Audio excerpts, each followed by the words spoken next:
Francisco Torturra filmou O Outro. Só se filmava o campo de futebol com lentes abertas, explicava Torturra. Mas o que me interessava era filmar o que o pessoal não podia ver da arquibancada. A expressão do jogador, a reação do adversário, as pernas correndo. Numa tacada de gênio, Torturra teve a ideia de virar as costas para o jogo. Fechou a lente no torcedor que roía a unha de radinho colado ao ouvido. De um golpe, o esporte virou drama. Torturra ensinou o Brasil a filmar futebol. Dramática, plástica, pânica, cênica, cônica, cúbica, toda a arte esdrúxula. Eu amanheço. Poética, apócrifa. Pensando em ti. Eu canto a arte elástica. Certamente, o melhor perfil já escrito de Francisco Torturra, o cinegrafista que ajudou a criar o estilo do Canal 100, tenha sido este, da revista Piauí. Mais um dos textos e tanto dos seus redatores. O trecho que eu li termina assim: Canal 100 puro. O mestre Walter Carvalho comparou o cinegrafista Francisco Torturra com Garrincha, dizendo que, como Garrincha, ele levava a bola até o gol. E o protagonista do Canal 100, seu idealizador, fundador e diretor, Carlinhos Niemeyer, sentenciou: ele foi o coração do Canal 100. Com todas essas honras, ele também é um protagonista. Mas o homem que começou como motorista da família de Nelson Rodrigues e terminou a vida morando no modesto bairro do Anil, queria ser um coadjuvante. Eu quis abrir esse programa ao seu estilo, indo no detalhe do coadjuvante, do anônimo. Mas eu acabo de sacar que na sua personalidade está resumida esta síntese: a do jogador de futebol protagonista e a do anônimo torcedor da geral. Nos anos 60, 70, 80, o filme mudava, mas o prazer de ver o Canal 100 não mudava. Outros tempos. Ainda me lembro do cinema Trianon. Você entrava a hora em que você queria e saía na hora em que você queria. Passava desenho animado, noticiários, documentários, etc. E tinha um relógio grande, luminoso, embaixo da tela. Claro, você precisava ver a hora em que precisava sair para o seu compromisso. Mas esse cinema aqui, o Cine Lapa, uma sala patafísica, na sessão de hoje, o que me interessa é ver o Canal 100. Espetáculo maior do que esse não há. Um fla-flu decisivo, festa máxima do futebol. Toda uma atmosfera de incontida alegria e vibração. A moçada da Gávea, Dida, Rubens, Moacir, Carlinhos e outros cobras da época tinha futebol para tirar o adversário de sua posição invejável. E a reação do Mengo veio logo.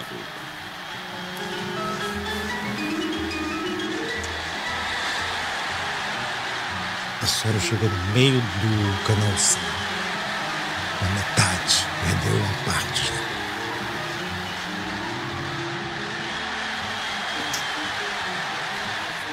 Escurinho, ponteiro veloz, era uma das estrelas do Flu. Gostava de centrar bolas sobre a área, no estilo chuveirinho. O Flamengo era melhor e empatou a partida.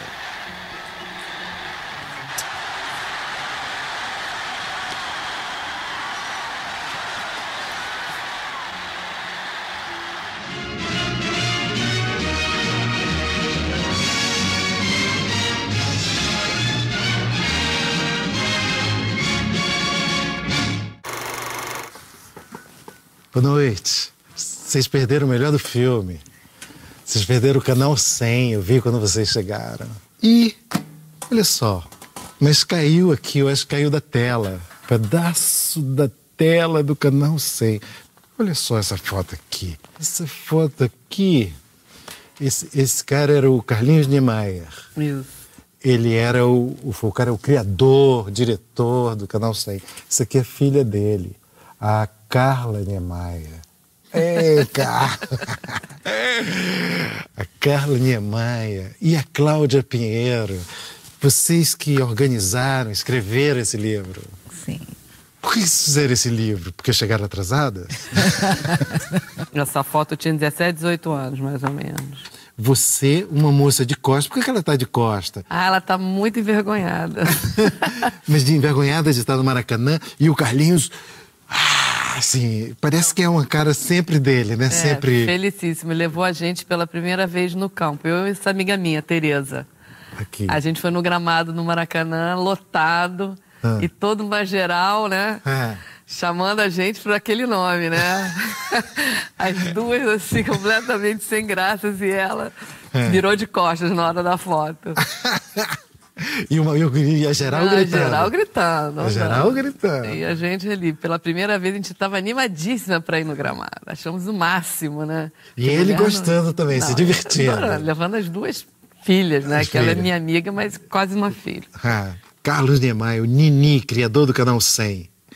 Isso aqui ilustra o seu texto de apresentação do livro, não é?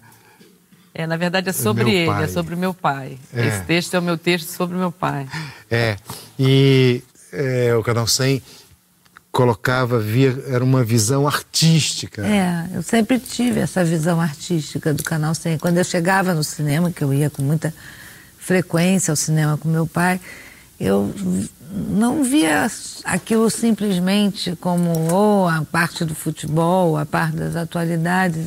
Aquilo me cativava desde muito cedo, não só pela música, né, por aquela coisa. E sempre tive um dia, bateu assim uma luz, falei assim, puxa, eu adoro fazer projetos temáticos, projetos que demandem pesquisa. É uma coisa que eu procuro sempre, na minha produtora, conduzir para isso. E eu falei, puxa, eu quero fazer um trabalho sobre o Canal 100. E aí um dia eu tive uma oportunidade de encontrar um primo da Carla, o Lulu, e falei, puxa, Lulu, quero fazer um projeto sobre o Canal 100. Ele falou, vou botar você em contato com a Carla. E aí deu super certo. Fizemos o livro e agora a gente, mais para o final do ano, pretendemos fazer uma exposição mesmo com as imagens em movimento, as imagens, uma exposição multimídia pelo Rio, Brasília, São Paulo. Então, quer dizer, eu acho que o Canal 100 vai ficar aí um tempo grande na minha vida, mesmo pegando nele. O Canal 100 podia ser assim, a arte da notícia. Como era um jornal que passava mais, não era só uma semana, né? Ele passava semanalmente, mas ele corria o Brasil todo. Então, às vezes, passava 2, 3, 4, 5 semanas depois, era o mesmo cinejornal já no interior. Então, o formato era muito importante, a maneira do texto, do enquadramento, o que estava falando ali. Tinha que ser algum assunto, mas ele tinha que ter uma certa atualidade, não importasse a data exatamente. O jogo de futebol é muito isso, é porque é um roteirozinho que tinha uma câmera lenta, aquela tomada, a cusparada, o chute, a bola vindo, tudo isso fazia da matéria ficar atual, porque as pessoas queriam ver aquilo, né? E qualquer jogo ficava espetacular com o Canal 100, né? Porque às vezes o jogo nem tinha sido, como várias pessoas colocaram isso como depoimento, o jogo nem tinha sido tão empolgante em campo, mas aquela edição, aquela montagem fazia com que o jogo virasse sensacional. E tinha uns artistas no campo, tipo Garrincha. Nossa, espetáculo. E tinha uns artistas no Canal 100, alguns câmeras do Canal 100, como o Torturra, o Chico Torturra e outros. Oliveira, Rocha. O Rocha, né? E um montador que é genial, que é o Walter Raonic. Como é que conseguia transformar um jogo que fosse... Pegava assim o corte da câmera de cima para a câmera de baixo, que era do Chico ou do Rocha. Esse movimento todo, né? Que é essa historinha que contava. Então, um montador faz a diferença ali também, junto com o editor que escreveu o texto e tudo. No início mesmo, era no negativo, eles não viam a matéria. Tanto que o cinegrafista era muito importante, porque tinha que dizer o que era. Eles sabiam que eles tinham filmado. Nos 2, 3 primeiros anos do Canal 100 nem tinha montador, eram os próprios cinegrafistas, que era o Chico Torturra, o José Borges, o Jorge Aguiar, eles mesmos é que montavam as próprias matérias, porque não tinha montador, e era no negativo. E aí ele chegava para o editor, que era o Jorge Niemeyer, ou para o Alberto Chatoff, dizia qual era a cena para eles escreverem o texto. Aí o papai pegava aquilo ali, levava para uma secretária que batia o roteiro, para voltar para gravar, para ir para a censura, porque é toda semana, né? Assim, era uma fábrica, todo o tempo. E o Jorge Niemeyer... É primo do meu pai também. Esses Niemeyer são danados, né? Se encontraram todos depois. O Oscar é primo do... Primo também, do meu pai. Primo em 2º grau. Mas muito amigo, assim. Eles, no final, assim, da vida do papai, então, ele era... Dos últimos anos, ia direto na casa do Oscar. Iam lá jogar de conversa fora, falar de futebol, na época que o Saldanha era vivo também. Tinha aquele jantar e ficavam lá aquele monte de homem com as esposas lá falando de mulher, como eles diziam, né? Gostavam das coisas. Futebol, mulher e praia. E o Clube dos Cafajestes, que era... O Clube dos Cafajestes, meu pai entrou já numa 2ª fase. Quem era muito amigo dele era o Edu, que era um aviador também. Meu pai foi piloto antes de trabalhar em cinema. Eles gostavam de se divertir, eles que diziam isso, gostavam de se divertir. Então, aí formou esse grupo que chamava de Cafajeste, mas que dizia assim, de Cafajeste eles não tinham nada. Mas aí tem a história por quê do Clube do Cafajeste, né? Qual é, Cláudia? É uma... Né, já li isso por causa de outros ex-cafajestes que eu conheço, os filhos, que um dia eles estavam vindo, aqueles rapazes todos bonitos, indo para a praia, tudo com o corpo torneado, queimado, e umas moças estavam num muro, né? Copacabana naquela época era tudo casas, várias casas. Começaram a olhar e a mãe chegou e falou assim, sai daí que eu não quero vocês aí se metendo com esses cafajestes. Aí tem essa história. Aí eles adotaram. Aí eles adotaram, né? Os cafajestes do bem. Eram totalmente. Aí tinha as festas que eram famosas, que, enfim... Tinha uns cantores de Copacabana, cantor que eu quero dizer assim, poetas que cantaram Copacabana. Me lembro as coisas crônicas do Antônio Maria. Antônio Maria, que nem era carioca, mas era um apaixonado por Copacabana. Era da noite, eles eram da noite. Acho que o Rio de Janeiro tinha uma noite muito mais interessante, assim, porque tinha isso, tinha um encontro, né? Morava no Leme. Meu pai me levava de manhã cedo para a praia e às vezes eu pedia para ele para ir mais cedo ainda, que a coisa que eu achava mais linda era ir na porta dos Sachas, 7 horas da manhã, e estarem todos saindo, os boêmios, os Sachinhas, era um lugar de piano da época, eu era criança. É isso mesmo, a Vogue, o Sachas.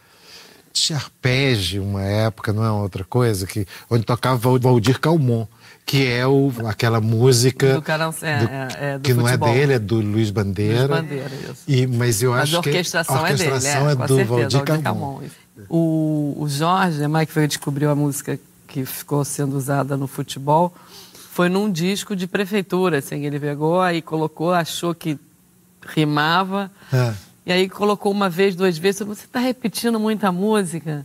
Aí ele resolveu parar. Quando ele parou, o público... Não, peraí. Aí começou a reclamação ao contrário. Não, a gente quer aquela música. Aquela música. E aí o Luiz Bandeira acabou falando com o papai. Pô, você está usando muito minha música, não sei o quê. E aí eles, enfim, entraram num acordo e virou a característica do... Que é incrível. Você ouve e já lembra. Já lembra, né? As imagens em câmera lenta e a música faz uma união.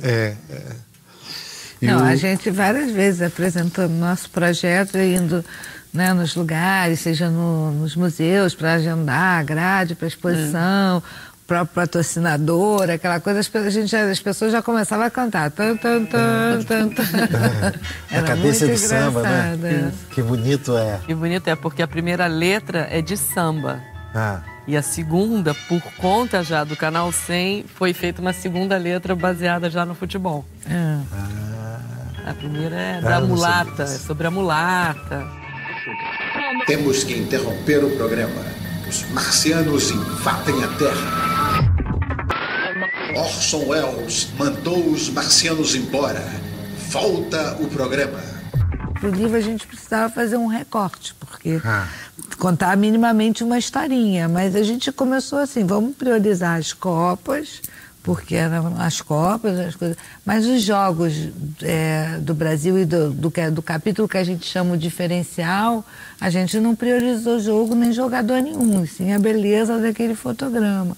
Né? Quer dizer, a coisa da fotografia arte mesmo. Né? Então, todas as Copas, a partir quer dizer, a primeira que o Canal 100 já existia é de 62. Isso. Isso. Porque ele foi fundado, ele começou... Dezembro de 59. Portanto, logo depois da Copa, um ano depois da Copa de 58. E aí, de 62 em diante... Aí a primeira Copa que foi filmar foi de 66. De 62 ele filmou as comemorações no Rio. Todas as comemorações do título e também comprou imagens.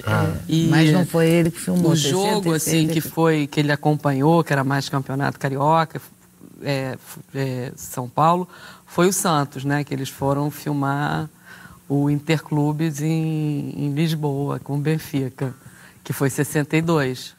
E que aí que ele ganha notoriedade no mundo todo. Quando ele filmou, que ele fez uma coisa com o Pelé, que foi uma véspera, meu pai resolveu que ia filmar, porque estava naquela Copa, porque podia não ganhar, né? Aí papai resolveu, não, vou mandar. E foi o Chico Torturra e o Jorge Aguiar.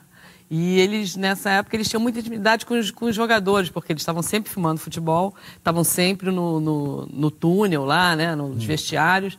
Então eles chegaram para Pelé, não sei se foi o Chico e o Jorge, enfim, e pediram para quando ele fosse comemorar o gol, que ele viesse para a câmera do Canal 100, que eles iam estar ali naquele lugar para ele vir ali. Dito e feito. Então vem o Pelé lá com aquele soco dele, assim, correu o mundo a imagem. Papai vendeu para um monte de gente. E assim. Aquela coisa da câmera lenta. O jogo, até tem uma crônica do Nelson dizendo que é um clássico. E a crônica do Nelson está aqui. Exatamente, falando desse jogo do Benfica e do Santos. Então, depois disso, foi que papai foi querendo... enfim, seleção brasileira, é óbvio, né? E aí acabou que na Copa de 66 ele já conseguiu os direitos, porque o direito é da FIFA, aí tem toda essa negociação de quem fica, não sei. Então ele negociou com o inglês, que tinha os direitos, e foi filmar os Jogos do Brasil. E a final, né? Na Copa da Inglaterra. Da Inglaterra. Mas aí é de 70 e aí as imagens oficiais já foram do Canal 100. Aí a mesma coisa, ele teve também o direito, ele conseguiu os direitos para filmar os Jogos do Brasil e a final, né? Quer dizer, se fosse Brasil ou não interessava. Mas ele sabia que o Brasil ia ganhar, já achava. Ele filmou todas as eliminatórias, a seleção no Rio fazendo preparação física. E como se dá essa, digamos, conversão ao cinema? Ao cinema, né? Papai, como era aviador, ele conheceu o Brasil todo. Ele saiu, primeiro ele foi da FAB, depois ele foi fazer aviação comercial. E aí acabou que ele conheceu o Jean Manzon, que fazia documentário. E o Jean Manzon chamou para fazer produção, porque como ele conhecia muito primeiro. E fazer produção, quer dizer, era uma coisa entre piloto e produção. Para do Rio de Janeiro, enfim, de esporte e tudo mais. E ele gosta. E a minha mãe morria de medo que ele ficasse voando. Ela estava apavorada, porque naquela época caía avião, enfim. E ela pedia, pelo amor de Deus, para ele parar de voar. E aí foi juntando. Aí ele acabou indo trabalhar com o Jean Manzon. Do Jean Manzon entrou numa produtora com Perran Persan, que era PPP Produções. Fizeram, inclusive, um documentário que teve uma repercussão que chamou Brasília, antes da inauguração. E aí eles resolveram mudar para São Paulo, que era onde tinha mais comercial. Já era, né? São Paulo já tinha... E papai não queria sair do Rio. E ele acaba comprando o cinejornal da Líder Cine, que era um laboratório de cinema do Rio de Janeiro, e cria o Canal 100. faz a própria empresa, junto com 2 outros sócios, Celso Carvalho, o irmão, e aí cria o Canal 100. E dá o nome à produtora, Produções Carlos Niemeyer Filmes. De onde vem o nome Canal 100? Isso é uma história que eles dizem que é televisão. A televisão estava começando, era canal 13, 2, 4... 2, 4, 6 e 13. Então, 13 era o máximo. Era TV Continental, TV Rio, TV Tupi e TV Excelsior. E aí, nisso... então, canal... vamos chamar Canal 100, que 100 não chegava nunca, não ia perder de vista. E foi uma brincadeira isso, era o Canal 100.